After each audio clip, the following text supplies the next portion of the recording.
Bene amici dell'Ente TV, siamo qua a Caridai perché le signore del Caridai mi hanno fatto una poesia a seguito delle varie interpellanze che noi altri cittadini siamo riusciti a fare ai nostri governanti della regione.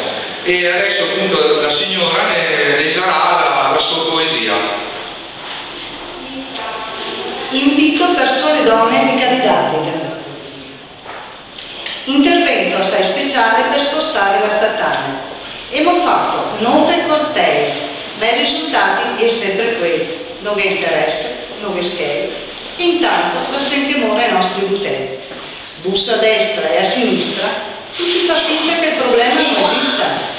Allora ho pensato e ripensato e sfruttato questa strada qua. Ho deciso, se sono buona, di fare la batona virtuale per spostare la statale. Col passaggio giornaliero che è lavoro per davvero. Qua in paese stiamo in tante, dai che finanziamo la variante. Donne tutte del paese, per inquadraste magre spese, dimostrando ai governanti che gli ascepari passanti e la Salerno-Reggio Calabria che nel corriamo l'arante. Paghiamo e ripaghiamo sempre le tasse, ma sempre più alle asse. Da Roma in su ogni governante e fa recita mercante.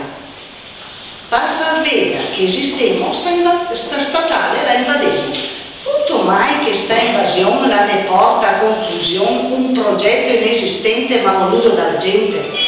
Allora, cara donna della periferia di Verona, vieni a battere anche a chi, vieni a battere insieme a me. Siamo in poche, meglio in tante, e buon fin le la variante. Ecco bene, Dio.